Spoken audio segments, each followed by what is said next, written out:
Vivid verses. The morning air in Ridgewood carried the scent of fresh-cut grass and possibility. Nathan Cross stood at his kitchen counter, pouring French press coffee into a ceramic mug while reviewing quarterly analytics on his tablet. His consulting firm had just closed its most profitable quarter, and the numbers told a story of careful strategy executed flawlessly. At 34, he'd built something that ran like precision machinery, every gear turning exactly as designed. His phone buzzed. A text from Sarah. "Good morning. Still on for dinner at my place tonight? Making that pasta you loved." He smiled, typing back a confirmation. They'd been dating for 7 months now, and things had progressed with an ease that felt almost suspicious to someone who'd trained himself to spot patterns. Sarah Montgomery worked in nonprofit development, brought books to wine bars, and had a laugh that seemed to surprise even her when it burst out unexpectedly. The thing about Nathan was that he never stopped processing. While most people experience relationships as a series of emotional moments strung together by hope and chemistry, he experienced them as data streams. Not coldly. He felt things as deeply as anyone, but he couldn't turn off the part of his brain that noticed everything, filed it away, cross-referenced it against established patterns. That evening, Sarah's apartment smelled like garlic, basil, and something sweet baking in the oven. Nathan opened wine while Sarah plated the food, and they settled at her small dining table by the window. The conversation flowed easily, her describing a donor meeting that had gone sideways, him explaining why vertical integration wasn't always the answer his clients thought it was. He noticed her phone light up 3 times during dinner, face down on the counter. She glanced at it each time, but didn't reach for it. Interesting, he thought. Pattern deviation from usual behavior. She normally checks immediately. "Everything okay?" he asked casually. "Oh yeah." She twirled pasta on her fork. "Just work stuff." Someone's always having a minor crisis on the donor database. Plausible. But the timestamp he'd glimpsed on the third notification, 10:47 p.m., suggested it had been sent recently. He filed the inconsistency away without comment. Single data points meant nothing. Patterns meant everything. Later, the conversation turned more serious. "I really appreciate how straightforward you are," Sarah said. "My last relationship, there was so much games playing." "Games require players," Nathan said. "I don't play." "Your ex," he said. "The one with the games. Are you two still in contact?" A microsecond pause, barely noticeable. Then, "Not really. I mean, we have mutual friends, so we're civil if we run into each other. But no, we don't talk." The pause interested him more than the answer. He let go. 2 weeks passed. Good weeks, mostly. They took a day trip to Lake Winfield, hiked 6 miles through pine forest while debating whether artificial intelligence would ultimately help or harm society. But the phone thing kept happening. Late-night notifications that she glanced at but didn't check. A call during dinner at Romano's kitchen that she silenced without looking. Once, he'd walked back from the bathroom to find her quickly putting her phone face down, her expression just slightly off. Data accumulating, he thought. Pattern is emerging. Then came the Saturday dinner party at Connor and Melissa's place.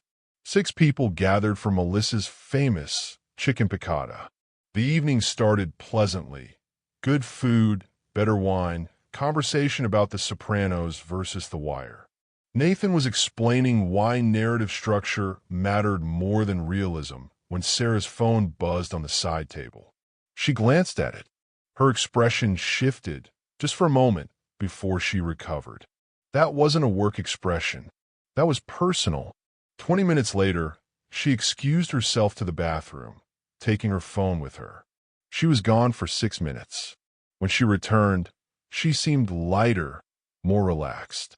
She responded to whoever it was, Nathan concluded, and whatever she said satisfied them enough to reset her mood. The conversation happened on a Tuesday night at his place. Nathan had spent the day thinking about how to approach it. Directness was the only path that aligned with his values. Playing detective or going through her phone struck him as beneath the respect he required in a relationship. Sarah arrived at 7 with Thai takeout. They ate on his balcony, watching the sun set. When they finished, he cleared the dishes, poured wine, and sat across from her. "I need to talk to you about something," he said. Her expression shifted slightly. "Okay, that sounds serious." "It might be. I'm not sure yet." He kept his voice even. "I've noticed over the past few weeks that you get texts and calls late at night that you don't check in front of me. You glance at them, then either ignore them or take your phone somewhere private to respond. It's happened enough times that I'm confident it's a pattern." Sarah's face went through several expressions: surprise, a flash of something that might have been guilt, then carefully composed neutrality. "Are you keeping track of when my phone buzzes?" "That's kind of weird, Nathan." Deflection, he noted, attacking the observation rather than addressing the content. "I notice patterns," he said calmly. "It's what I do for a living. I'm not tracking your phone activity. I'm noticing behavioral patterns that suggest something you're uncomfortable sharing with me. So I'm asking directly, who are you talking to late at night, and why do you hide it?" She looked down at her wine glass, rotating it slowly. Several seconds passed. Nathan waited, counting silently. When people were deciding whether to lie, there was usually a calculation period. 8 seconds. 9. 10. "It's Tyler," she finally said. "My ex." "There it is. The one you said you don't talk to?" Nathan kept his voice neutral. "I know. I should have told you." She looked up, meeting his eyes. "It's not what you think. He's been going through some stuff, family problems, work stress. He doesn't have a lot of people to talk to, and we were together for 3 years. I'm still his friend. That's all it is. If it's innocent friendship, why hide it?" he asked. "I'm not hiding it. I knew it might make you uncomfortable, and I didn't want you to get the wrong idea. So instead of being transparent and letting me decide how I felt about it, you made that decision for me by concealing it. You see how that's worse?" Sarah's expression hardened slightly. "I wasn't concealing it. I just wasn't broadcasting it. There's a difference." "No," Nathan said quietly. "There isn't. Not in the context of trust." She set down her wine glass with more force than necessary. "So what? I'm supposed to tell you every time I text someone? Give you a full accounting of all my conversations?" Another deflection, he noted, reframing reasonable transparency as excessive control. "I'm not asking for an accounting of all your conversations," he said evenly. "I'm saying that when your ex-boyfriend, someone you told me you don't talk to, is messaging you late at night regularly enough that it's become a pattern, I need to know about that. Not because I'm insecure or controlling, but because it's relevant information about the dynamics of this relationship." "Relevant how?" "I'm not cheating on you. I'm not doing anything wrong. I didn't say you were cheating. But concealment erodes trust." Sarah stood up, pacing to the window. "This feels like an interrogation. It's a conversation. One we're having because direct communication is how trust works." She turned back to face him. "Okay, fine. Yes, Tyler and I text sometimes. Mostly late because he works weird hours. It's just friendly check-ins." "How often?" "I don't know. Once a week. Maybe more sometimes." "More than once a week," Nathan translated. "She's minimizing. And does he know about us?" A pause. "He knows I'm seeing someone. Does he know we've been together for 7 months? That we're exclusive?" Probably not in those specific terms." Nathan felt something settle in his chest. Not anger, but clarity. "So your ex-boyfriend, who according to you is going through a rough time and leans on you for emotional support, has been led to believe that you're casually seeing someone rather than in a committed relationship. You're twisting things. I'm connecting the data points you've given me. If I'm wrong, correct me with facts." She crossed her arms.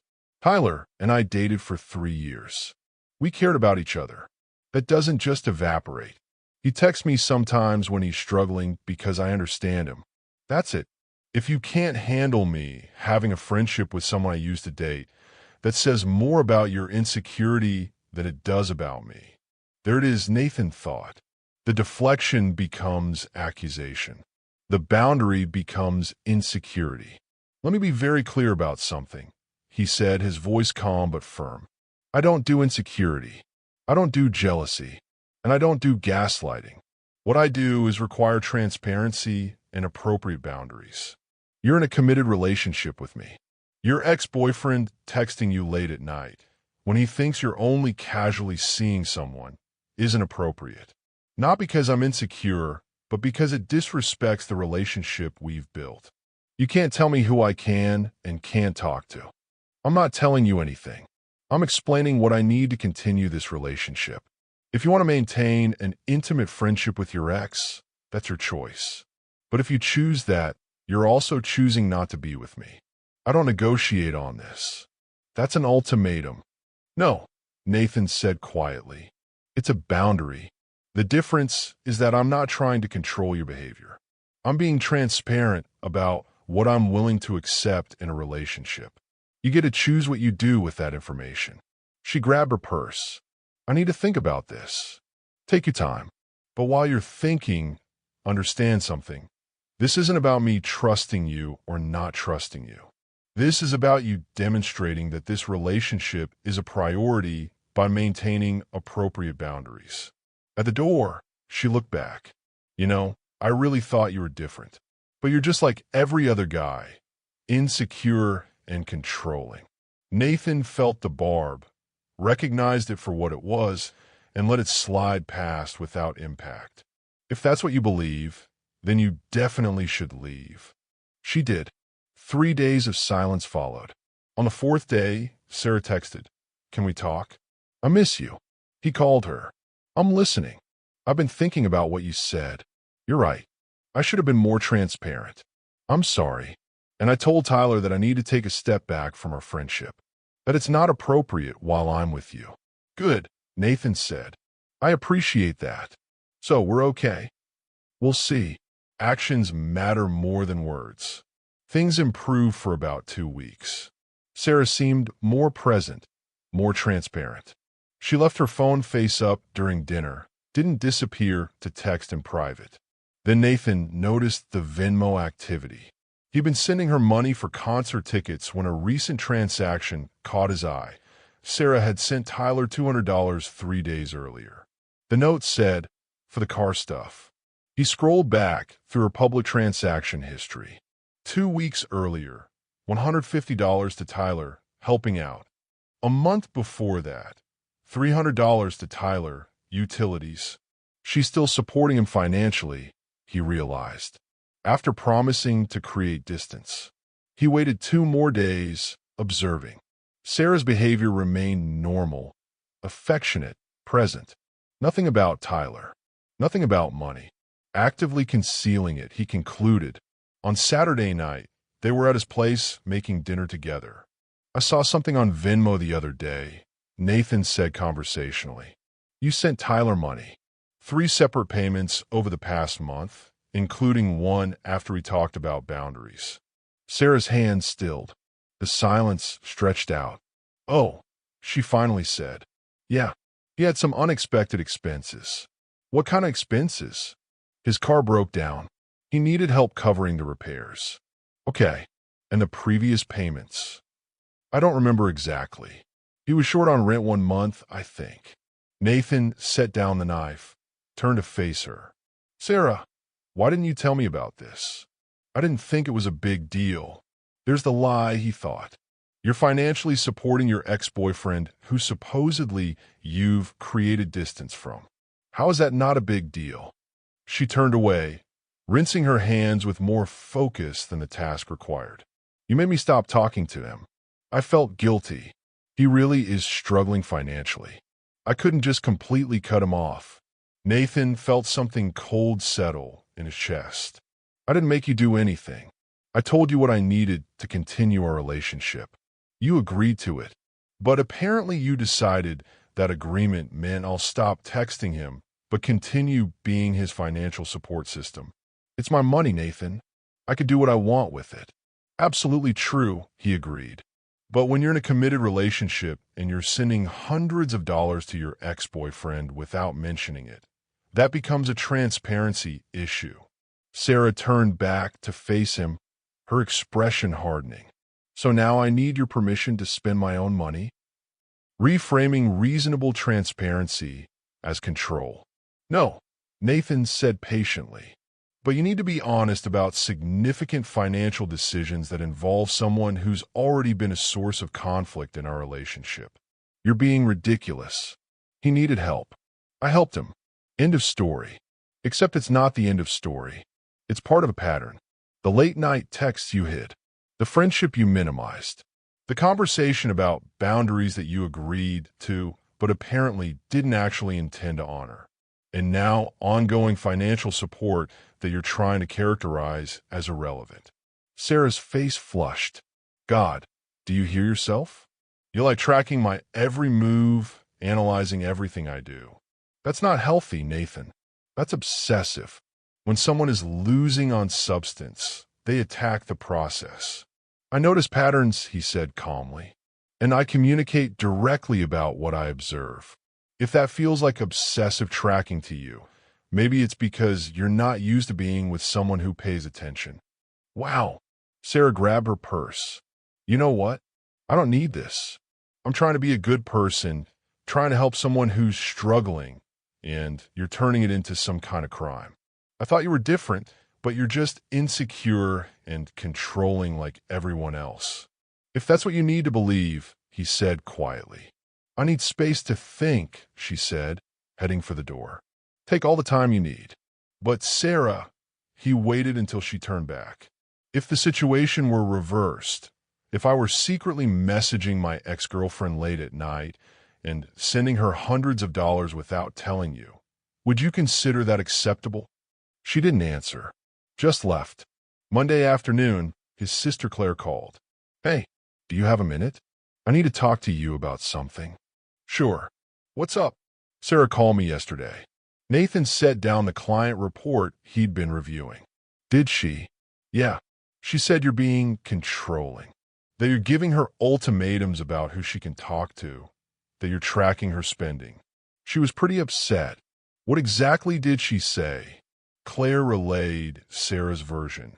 The jealous boyfriend who couldn't handle her friendship with someone struggling, the unreasonable demands, the monitoring of financial transactions. That's an interesting version of events, Nathan said. So what's the real version? He gave Claire the full story, the hidden texts, the minimized relationship status, the ongoing financial support concealed after agreeing to boundaries. He kept his voice even, stuck to observable facts. When he finished, Claire was quiet for a moment. Okay, yeah. That's significantly different from what she told me. I imagine so. But Nathan, you should know. She's calling other people too. Melissa mentioned that Sarah reached out to her yesterday. Of course she is, Nathan thought. When you can't defend your behavior on the merits, you control the narrative instead. Let me guess. She's positioning herself as the victim of a controlling boyfriend. Pretty much. Some people might believe her version. Let them, Nathan said. Anyone who knows me will understand when they hear the full context. Anyone who doesn't know me well enough to give me the benefit of the doubt isn't someone whose opinion I'm worried about. You're not going to defend yourself? To who? I'm not going to call everyone we know and give my side of the story. That's exhausting and undignified. The truth is available to anyone who asks me directly. Over the next 3 days, he had similar conversations with 4 different people. Each time, he told the same story. Facts only, no embellishment. Each time, the person responded with some version of, yeah, that makes way more sense than what she said. Sarah texted him Wednesday. I know you've been telling people your side. I wish you could just be honest about who you really are. Nathan stared at the message for a long moment, then deleted it without responding. They were speaking different languages. He was speaking evidence and accountability. She was speaking narrative and victimhood. No translation was possible. Thursday evening, he was at Romano's kitchen with his friend Andre when Sarah walked in with Tyler. Nathan saw them before they saw him. Sarah was laughing at something Tyler said, her hand on his arm. They looked comfortable together, the easy intimacy of people who'd been close for a long time. The struggling ex who just needs friendship was actually the ex she was keeping warm. Sarah spotted him about 30 seconds later. Her expression went through several rapid shifts: surprise, guilt, defiance. Tyler followed her gaze, his expression hardening. They took a table across the restaurant. Nathan finished his meal calmly. As they walked toward the door, Sarah stepped in front of him. "Nathan, can we talk for a minute?" He looked at her, really looked, saw the calculation behind her eyes, the performance of it. "I don't think there's anything to say," he replied evenly. "Please, just 5 minutes." They stepped outside. "I'm sorry," Sarah said immediately. "I handled everything badly. I should have been more transparent." "Sarah," Nathan interrupted gently, "I don't need an apology. We're done. But I do have one question." "Okay. Were you ever actually going to stop talking to him? Or send him money? Or was that just something you said to buy yourself time?" She looked down. Several seconds passed. "I don't know. I thought I would. But every time I tried, I felt guilty." "You couldn't let go," Nathan finished, "because you're not actually over him. It's not like that. He needed." "It doesn't matter what he needed," Nathan said, not unkindly. "You made your choice. Multiple choices, actually. For you, that was maintaining your connection to Tyler. For me, that's maintaining my boundaries and self-respect. Those priorities were incompatible, so here we are." Sarah's eyes were shining. "You make it sound so simple." "It is simple. Not easy, but simple. You can't build something new while you're still holding on to something old. So that's it. You just walk away? No fighting for us." Nathan almost laughed. Fighting for us would require there to be an us worth fighting for. But you demonstrated repeatedly that you weren't willing to do the basic work of honoring boundaries and being transparent. I don't fight to convince someone to respect me. Either they do or they don't. You didn't. That's cold. "No," he said quietly. "It's clear. There's a difference. I wish you the best, Sarah, but I'm done with this conversation and this situation. Take care of yourself." He walked past her, rejoined Andre at the car. "You okay?" Andre asked. "Yeah," Nathan said. And he felt lighter, the way you feel when you finally put down something heavy. "I'm good." She tried to make you the bad guy. "I know. Doesn't matter. People who know me will see through it." They drove through downtown. Nathan felt calm, centered, not happy. Exactly. Breakups hurt even when they're necessary, but at peace with the decision. "You know what's impressive?" Andre said. "You never once got angry through this whole thing. Never yelled. Never said anything mean about her. Being angry would have meant giving her control over my emotional state," Nathan said. "Why would I do that?" "She made choices. I made choices. Those choices were incompatible. Getting angry about it would be like getting angry at math for being math. Most people aren't that rational about relationships. Most people confuse emotional intensity with importance. Just because something makes you feel strongly doesn't mean you should change your behavior. Feelings are data, not directives." 3 months later, Nathan was having coffee with Melissa when she mentioned that Sarah and Tyler had gotten back together officially. They were holding hands at the farmer's market. Tyler introduced her as his girlfriend. "Good for them," Nathan said, meaning it. "You're really okay with it?" "Why wouldn't I be? She chose what she wanted. I chose what I needed. Everyone got what they prioritized."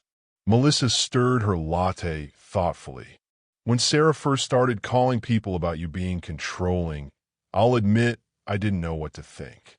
But the more I thought about it, the more I realized You never once asked anything of her that you wouldn't be willing to do yourself. You just wanted transparency and basic boundaries. Standards only work if you're willing to enforce them, Nathan said.